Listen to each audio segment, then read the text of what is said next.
for the first time on her campaign website. A K-file investigation has uncovered, meantime, a 2019 questionnaire. And in this questionnaire, Harris laid out some much more liberal stances, among them on immigration. So in 2019, in what K-file found, she said she would cut funding to ICE, writing, quote, "Our immigrant detention system is out of control, and I believe we must end the unfair incarceration of thousands of individuals, families, and children. I was one of the first senators after President Trump was elected to advocate for a decrease in funding to ICE." Well, now, of course, she's touting the Biden administration's executive order to crack down on the border. K-File's Andrew Kaczynski joins me now. Andrew, that's pretty incredible on its own when you're talking about what you found here on ICE. What else did you find? Yeah, and this was a questionnaire that she filled out for the ACLU, and this questionnaire is really an interesting snapshot in time of that 2019 Democratic primary. Kamala Harris was trying to get to the left of Bernie Sanders. She was trying to get to the left of Elizabeth Warren, and you really see that in a lot of these answers, and I want to walk our viewers through a little bit of what she said. Let's just take immigration and look at what she said here.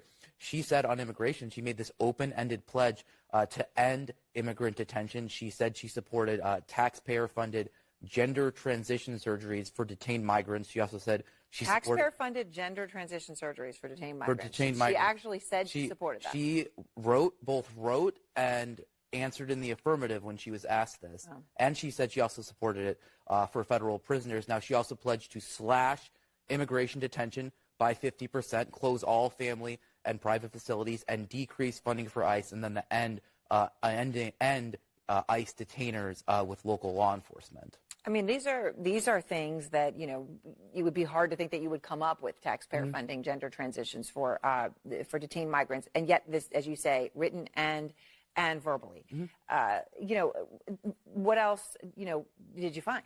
Well, let's take a look at her answer here on drugs. She got asked about the question from the ACLU was, since drug use is better addressed as a public health issue through treatment and other programming, will you support the decriminalization at the federal level of all drug possession for personal use? And Harris answers yes. Now, what would that mean? Well, it mean the federal all drug possession. That's not just marijuana, which she alluded to in her answer to this question, but it also would mean it's federal level of all drug possession, fentanyl, crack, use. Cocaine, things like that. Yeah. Have they responded to you on her changes on these issues? So we did put this question to the Harris campaign about the entire ACLU questionnaire, and the Harris campaign didn't answer any questions from CNN. Instead, they just provided a statement from an unnamed Harris campaign advisor that just said, the vice president's positions have been shaped by 3 years of effective governance as part of the Biden-Harris administration. Now, they declined